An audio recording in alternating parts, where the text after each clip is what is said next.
Bonjour et bienvenue dans Dissolution.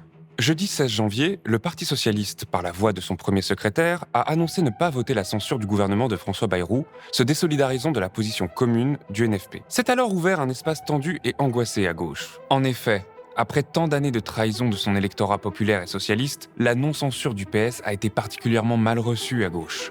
Nous exprimons notre point de vue et notre analyse. Nous avons décidé en créant le mouvement insoumis, que nous serions la gauche qui tient parole. Nous ne sommes pas les menteurs qui disent qu'ils vont aller lutter contre la finance pour après aller lui servir le repas de banquet. Voilà. Cette nouvelle catastrophique pour la gauche a causé beaucoup d'angoisse chez les électeurs qui redoutent une désunion qui serait fatale au progressisme lors des prochaines législatives. Avec un président de la République toujours plus imprévisible, ayant annoncé des scrutins nationaux dans l'année à venir, les enjeux politiques et stratégiques sont au plus haut. Alors, qu'en est-il ? Pourquoi le PS n'a-t-il pas voté la censure ? Est-ce une énième trahison ? Est-on en train d'assister au chant du cygne du NFP ? C'est ce que nous allons voir tout de suite dans ce nouveau numéro de Dissolution.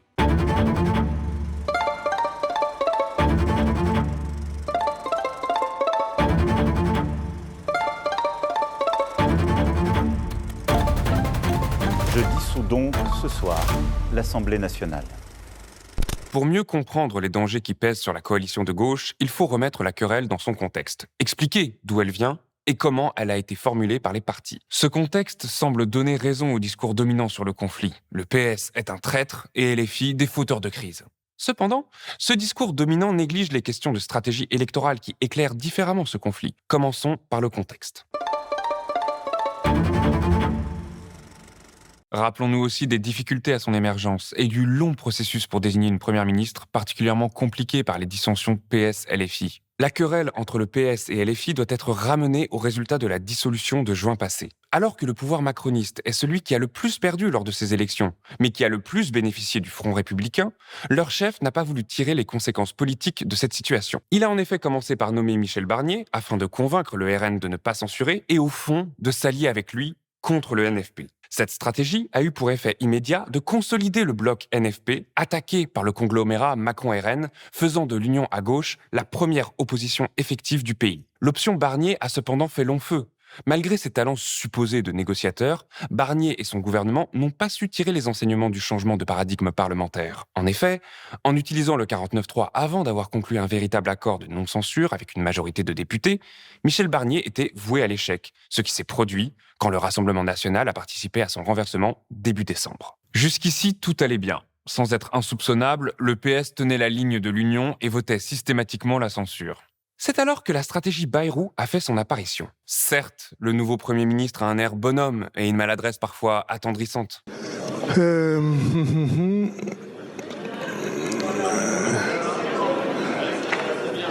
J'ai oublié personne entre Madame Kim. Oui, c'est ça. Donc je n'ai oublié personne. Mais il ne faut pas s'y tromper. Comme Jean-Luc Mélenchon le rappelle, François Bayrou est un grand stratège et un grand homme politique. Il ne faut pas le sous-estimer. Tous ceux qui prennent M. Bayrou pour une chiffre-molle inconsistante se trompent. C'est un homme extrêmement résolu. Et s'il peut lui arriver d'avoir de la faiblesse physique à tel ou tel moment, il n'empêche que sa manière de conduire sa politique est celle d'un homme qui est un guerrier. Ce n'est pas un mou. Bayrou explore une autre voie que Michel Barnier, chercher la non-censure du PS et non plus du RN, au moins initialement. Il s'est engagé très vite dans un long processus pour donner des garanties qui permettraient au PS de changer son vote sur la censure, ce qui est chose faite. En ne censurant pas, dès vos premiers pas, votre gouvernement. Monsieur le Premier ministre, vous l'avez compris, nous ne vous accordons pas pour autant notre confiance.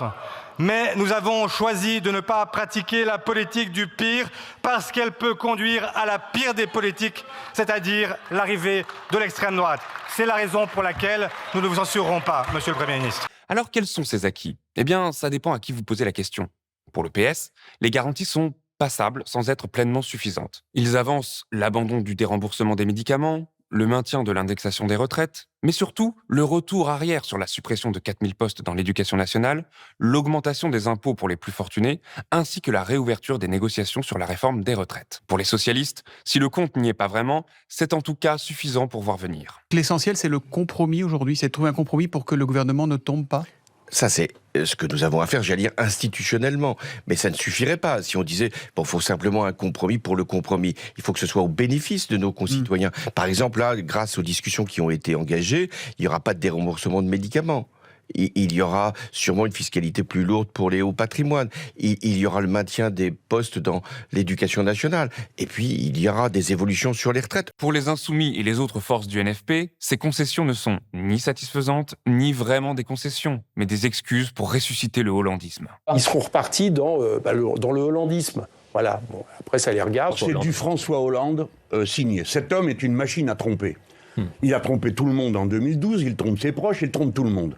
Et là, d'abord, il commence par quelque chose qui ne se fait plus en politique. Je me permets de le lui rappeler, puisqu'ils viennent de le sortir d'un naphtaline très récemment. En effet, les Insoumis ont contesté les gains revendiqués par le PS. Tout d'abord, certains n'étaient pas vraiment des gains, mais des reports de la censure de décembre. Ils n'ont rien obtenu en réalité, et ils font semblant. Là où les socialistes auraient vraiment gagné quelque chose de nouveau, sur les emplois de l'Éducnat et les retraites, les Insoumis, comme le reste de la gauche, refusent d'y voir de véritables concessions. Non, il n'y aura pas de changement de politique budgétaire. En décidant de repartir du budget austéritaire et injuste du gouvernement précédent, vous rendez tout simplement impossible l'ajout de nouvelles recettes par la mise à contribution des plus hauts patrimoines ou des plus hauts revenus. Non, il n'y aura pas d'abrogation de la retraite à 64 ans.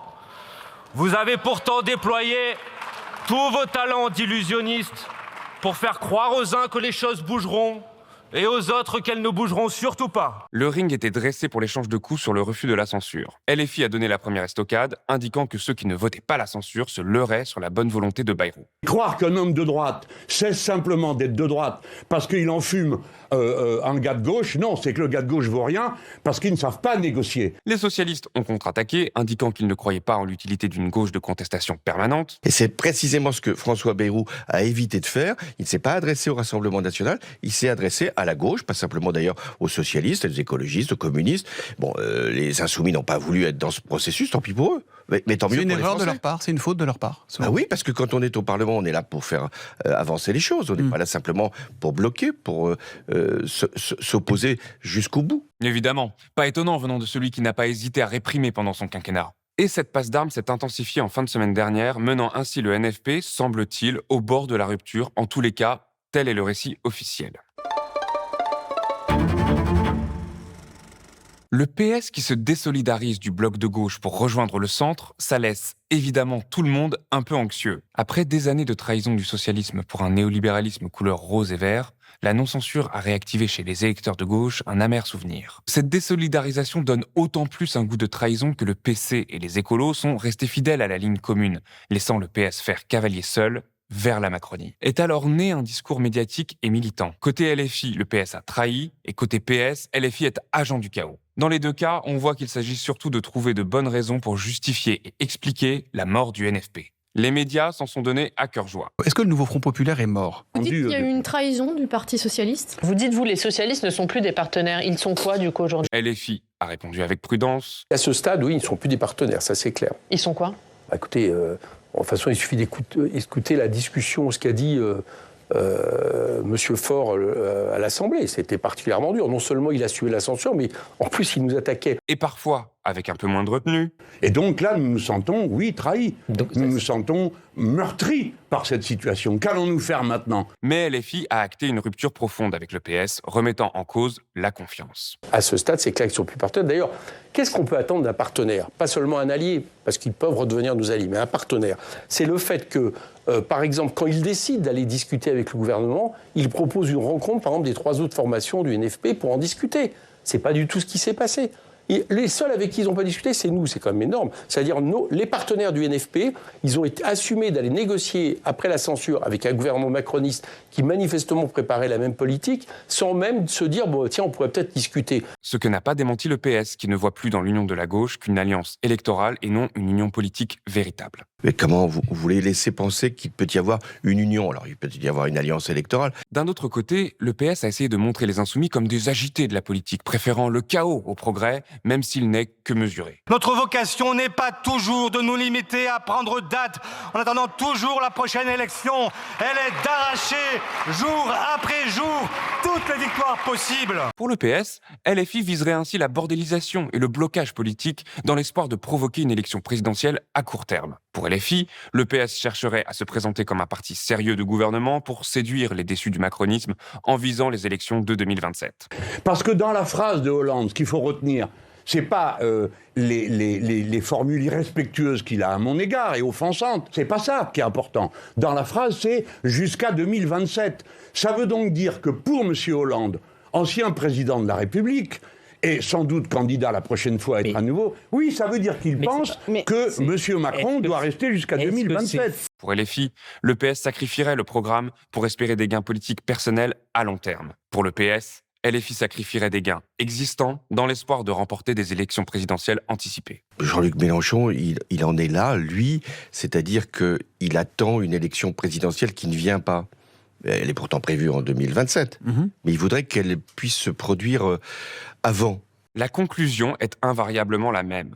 La gauche est divisée et le NFP est disloqué entre une fille bordélisante et un PS social traître. Et systématiquement, les commentateurs s'en servent pour promouvoir un nouvel équilibre des forces politiques vers le centre ou déplorer la disparition du bloc progressiste. Il faudrait faire la paix pour gagner à gauche. Ces querelles politiciennes sont inaudibles pour le grand public et affaiblissent les espoirs. L'histoire politique du PS ne plaide pas en sa faveur. Les trahisons furent nombreuses et ont laissé un goût très amer aux militants de gauche, les menant souvent à penser plus jamais le PS. Cette posture est d'autant plus difficile à avaler que de nombreux députés PS ont été élus sur un engagement de rupture avec le macronisme. Mais il faut reposer les termes du problème, qui est plus compliqué qu'il n'y paraît. La conjoncture politique est tout à fait nouvelle. Jamais, sous la Ve République, un parti n'avait eu le pouvoir de faire ou de défaire un gouvernement par ses voix. Cette contrainte politique nouvelle, directement née des résultats complexes de la dissolution de juin dernier, rebat les cartes. Pour mieux le comprendre, il faut voir à quelle occasion ce conflit est né. Tout ceci a eu lieu à propos de la motion de censure qui a remplacé le vote de confiance du gouvernement Bayrou. À ce stade, des gens qui ne votent pas une censure qui remplace le vote de confiance, puisqu'on n'a pas eu droit au vote de confiance, ça veut dire que de fait, vous êtes plutôt du côté d'une majorité sans participation plutôt que du côté de l'opposition. Quand un gouvernement ne pose pas la motion de confiance, l'obligation pour l'opposition, c'est de mettre une motion de censure pour dire « nous ne sommes pas d'accord ». C'est une obligation constitutionnelle. On pourrait faire autrement, bien sûr. On peut ne pas voter la censure. Mais c'est une logique institutionnelle. Nous sommes l'opposition, ils sont la majorité. Personne n'est dupe. La motion était vouée à l'échec. Ni la participation, ni l'abstention du PS n'y auraient changé quoi que ce soit sans la participation du RN, qui, pour l'instant, n'a pas indiqué vouloir censurer le gouvernement. Est-ce que c'est faux qu'il a neutralisé votre pouvoir de censure? Ce n'est pas le sujet, pardon. Il a neutralisé. Bah, si, c'est le sujet. Mais nous n'avons jamais eu. Mais arrêtez. Parce que sans le groupe socialiste, votre motion de censure ne peut pas passer à l'Assemblée nationale. Mais même avec les socialistes, ça ne suffit pas, puisque nous avons déjà une fois déposé. Nous avons déposé 17 motions de censure. À aucun moment, nous n'avons le pouvoir à nous tout seuls de faire voter la censure. Même tout le NFP. Il faut que nous déposions la censure et la vote qui veut. Une fois, il s'est trouvé que le Rassemblement national a décidé de la voter, la censure est passée. Censure que vous n'obtiendrez pas sans le Rassemblement national. Oui, d'accord, oui, bien sûr. On ne l'obtiendra pas sans que toute l'opposition vote. Alors oui, tout ça, si à la fin, ça ne change rien, c'est une question de posture et de stratégie politique. Ça n'a rien à voir avec les enjeux politiques qu'on voudrait nous faire croire. LFI n'a pas bordélisé et le PS n'a pas encore totalement trahi, encore une fois. La motion de censure, de toutes les façons, ne serait pas passée. Comme le RN l'a très bien montré lors de la fin d'année, ce n'est pas parce qu'un parti commence par ne pas censurer le gouvernement qu'il ne peut plus changer d'avis, ce que les socialistes ont explicitement revendiqué. Mais que personne ne s'y trompe. Si nous avons le sentiment que le débat est verrouillé et ne permet pas d'aller au bout des alternatives, nous déposerons une motion de censure. Mais en plus, selon cette lecture de la situation, trahison du PS versus bordélisation de la FI, il manque des contraintes déterminantes. Non seulement le pouvoir parlementaire est divisé, mais l'exécutif, c'est-à-dire l'Élysée et Matignon, n'est pas favorable aux stratégies de la gauche. Si LFI envisage bien de pousser pour une démission d'Emmanuel Macron, personne n'est dupe. Le monarque ne lâchera pas sa couronne républicaine, c'est très clair, et la destitution est tout à fait illusoire. Et enfin, le mandat que vous m'avez démocratiquement confié est un mandat de 5 ans. Et je l'exercerai pleinement jusqu'à son terme. D'un autre côté, les socialistes ne contrôlent ni le vote du RN, ni le pouvoir de dissolution du président de la République. Le plus gros défaut de cette analyse trahison PS versus bordélisation LFI, c'est donc qu'elle ne regarde que la gauche, alors que la gauche, elle, regarde Macron et Le Pen. Cette nouvelle configuration résulte directement de la composition fracturée de l'Assemblée nationale qui oblige les partis à penser leur stratégie différemment. La censure automatique perd de son attrait et devient risquée. Si le chaos dure trop longtemps, les partis modérés risquent de perdre beaucoup de voix. À l'inverse, la non-censure est un choix fatal. Être associé à un gouvernement macroniste peut être une catastrophe électorale. En ne prenant pas en compte les intérêts et les stratégies des partis dans cette nouvelle assemblée fracturée, les observateurs de gauche se privent d'éléments importants qui expliquent bien mieux la guerre que se livrent le PS et LFI. Et si vous aussi vous regrettez que les analyses des médias mainstream manquent de recul, n'oubliez pas que Blast ne peut produire ce genre d'émission que grâce à vous. Ceux qu'ils ne veulent pas que vous entendiez ou que vous compreniez, ils ne voudront jamais le financer. Alors n'oubliez pas de vous abonner à la chaîne de Blast et si vous le pouvez, faites un tour sur la page de soutien sur blast-info.fr. Revenons à l'état actuel des partis de gauche. Il ne faut pas sous-estimer l'importance que tous les partis du NFP donnent à leur alliance électorale. Tous sont conscients de la menace que la désunion à gauche fait peser sur leurs résultats électoraux. Mais à mon avis, écoutez-moi, s'il y a des législatives anticipées et que ce n'est pas avec les socialistes parce qu'ils n'ont pas voté la censure, je ne pense pas que leur score nous désavantagera au premier tour. Mais ce qu'Éric Coquerel présente comme une menace pour les socialistes est aussi une menace pour les insoumis. Et c'est pour ça qu'il a passé tant de temps à dire qu'il allait convaincre les socialistes de revenir dans le giron du NFP. Je pense d'ailleurs même qu'il faudrait que nous rencontrions les socialistes pour mettre les points sur les i. Voilà, ça serait utile. Ça, c'est à l'ordre du jour ou pas ? Je vous dis moi ce que je crois. Je pense qu'il faudrait qu'on rencontre les socialistes pour mettre les points sur les i là-dessus. Mon objectif à moi, c'est la censure. Moi, je considère que ma priorité, c'est de convaincre suffisamment de socialistes, voire tout le groupe, je l'espère, de changer d'avis d'ici le censure. Ainsi, aucun des partis n'a vraiment d'intérêt à la désunion. Et tous savent que la sanction des électeurs sera sévère. De plus, les deux partis sont d'accord pour reconnaître tout d'abord que les concessions de Bayrou ne sont pas vraiment convaincantes, mais aussi que la censure de janvier était impossible. Alors, pourquoi nous sert-on ce spectacle anxiogène si les deux sont d'accord et que personne n'a vraiment intérêt à ce qu'il se produise ? Le désaccord entre le PS et les Insoumis n'est pas un désaccord de fond ou de politique à mener, mais un désaccord bien plus important, mais moins grave. C'est un désaccord stratégique. Comment faire pour reprendre le pouvoir ? En démocratie, perdre le pouvoir et ne pas le regagner, c'est avouer au fond que son programme ne correspond pas à celui d'une majorité du peuple, critère qui reste central pour tout démocrate. Le désaccord repose donc sur la méthode à employer pour faire en sorte que le maximum de propositions favorables au NFP arrivent au pouvoir. S'éloignant de leur traditionnelle réserve en matière de stratégie, les Insoumis ont esquissé leurs éléments d'analyse de la situation. Pour eux, le danger n'est pas en soi que le PS ne vote pas la censure. Le danger de cette non-censure, c'est qu'elle donne à Bayrou une marge de manœuvre stratégique. Mais il y a une chose qui m'inquiète dans la déclaration d'Olivier Faure ce week-end, c'est quand, dans une interview au Parisien, il explique qu'il va attendre le PLF, le PLFSS et un hypothétique troisième texte budgétaire qui, à mon avis, ne viendra pas et qui est, comme la suspension de la réforme des retraites, un hameçon pour accrocher le Parti socialiste, pour déterminer son choix. Eh bien, dans ces cas-là, je vais vous dire ce qui va se passer s'il fait ça. Le scénario, ça sera que, au moment où le gouvernement peut être censuré sur une ligne de gauche, il ne le sera pas. Et l'année prochaine, qu'est-ce qui va se passer ? Eh bien, en 2025 pour la suite de l'année, ce gouvernement et M. Bayrou va s'appuyer sur d'autres groupes, notamment le RN, pour faire passer ce qu'annonce ce week-end M. Retailleau, c'est-à-dire suppression, ou en tout cas baisse de l'AME, plus diverses dispositions, puisque M. Retailleau a expliqué ce week-end que les Français de deuxième et troisième génération d'origine immigrée, il y avait une régression ethnique. D'accord ? Voilà pourquoi, voilà ce que va laisser vivre, le Parti socialiste, il ne vote pas la censure. Éric Coquerel s'inquiète ainsi que la béquille socialiste permette à Bayrou de gagner du temps sur le budget pour pivoter en fin d'année vers des thèmes beaucoup plus favorables à l'extrême droite. Il naviguerait entre les alliances, pivotant sa politique au besoin. Pour les Insoumis, le détachement du PS est ainsi un double risque. Marquer la dislocation du NFP, mais aussi permettre à long terme au RN et à la Macronie d'être en terrain favorable. Les socialistes ne croient pas en ce scénario. On ne peut faire que des suppositions étant donné qu'ils n'ont pas révélé leur analyse. En revanche, il y a quelques indices pour nous aider, comme leur volonté de ne pas censurer immédiatement le gouvernement. Cela montre qu'ils sont pressés d'être vus comme un parti responsable, comme une formation capable d'être au gouvernement, capable de rassembler au-delà de son camp. Bref, le PS semble se mettre en position de faire campagne pour le pouvoir. Les socialistes semblent croire que le RN ne voudra pas attendre longtemps avant de pousser la situation à la dissolution pour espérer gagner des législatives. Le PS veut être en mesure de montrer que la gauche peut être sérieuse et responsable. Il est cependant utile de rappeler que le choix des députés PS de ne pas censurer a été fait par une faible majorité. Les députés socialistes eux-mêmes sont divisés sur la non-censure. Le vote du groupe socialiste, c'est 36 voix pour ne pas voter la censure, 30 pour voter la censure. Il y a 8 personnes qui ont voté, 8 députés socialistes qui ont voté. Ça veut donc dire que le rapport de force est vraiment... Oui, il y en a 8 qui ont voté la censure. Est extrêmement faible entre les deux. Enfin, comme le rappelle Chloé Ridel, jusqu'à preuve du contraire, il ne faudrait pas confondre Hollande et le PS.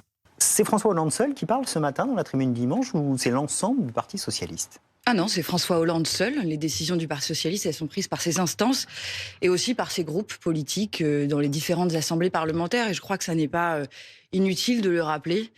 Parce que manifestement, on constate qu'en 2025, François Hollande prétend encore dicter la stratégie qui doit être celle des socialistes. Et moi, je ne l'accepte pas. Parce qu'il faut que François Hollande se rappelle que lorsqu'il a quitté le pouvoir en 2017, et j'ai du respect pour la fonction de président de la République qu'il a exercée, il a laissé le Parti socialiste dans un état de désolation presque totale. Dans les approches des deux partis, LFI et PS, la gauche tente de démanteler sa plus grosse machine à perdre après la désunion, le face-à-face Macron-Le Pen. Pour ça, le PS veut passer en dessous pour siphonner les macronistes et se placer à leur tour en rempart contre le RN. Mais LFI s'inquiète que la manœuvre échoue et bénéficie in fine au RN et à Macron. Ces soubresauts qui agitent la gauche sont ainsi les résultats visibles de la nouvelle donne à l'Assemblée. Ils sont les tractations normales et nécessaires entre des partis qui explorent des possibilités encore inédites. Ils peuvent faire tomber le gouvernement. Mais ce choix a un prix, et savoir quand utiliser ce nouveau pouvoir est une décision qui peut avoir de lourdes conséquences politiques et électorales. Derrière toutes ces postures guerrières se cachent en réalité des désaccords stratégiques valables et importants, que chaque électeur de gauche devrait avoir à l'esprit. En se concentrant sur leur opposition comme une rupture profonde de deux gauches irréconciliables ou à réconcilier, le discours dominant se focalise sur cette division et lui donne du corps. C'est parce qu'on dit qu'elle existe qu'elle finit par exister vraiment. Or, pendant ce temps, le RN et la Macronie se frottent les mains. On ne les regarde plus, car on se concentre sur cette division qui a tout l'air d'une diversion. Dans cette lecture, ils oublient l'incertitude du PS et la main tendue de LFI. Or, répétons-le, la gauche n'est pas au pouvoir, ni de près, ni de loin. Elle ne dispose d'aucune des assemblées législatives et ne dispose d'aucune des têtes de l'exécutif. Elle est institutionnellement isolée et politiquement menacée. Sa préoccupation première doit être de regagner le pouvoir pour donner à ses membres la possibilité de sortir de l'inaction politique dans laquelle la gauche est plongée depuis tant d'années. Le sentiment populaire a raison de s'inquiéter de la désunion à gauche, tant elle a coûté, en particulier quand elle vient du PS. Je voudrais rappeler qu'en 2012, nous avions appelé à voter pour le candidat le mieux placé, c'était M. Hollande. M. Hollande ne m'a même pas fait la faveur d'une circonscription, celle où j'étais moi, le candidat sortant, en face de Mme Le Pen. Par conséquent, le mouvement unitaire, c'est nous. Mais il y a une chose qui est certaine, ce n'est pas en dressant des bûchers pour des procès en hérésie que l'unité de la gauche progressera. Les différents partis politiques ont des approches différentes pour essayer de continuer à faire vivre la social-écologie. Et cette question n'est pas nouvelle.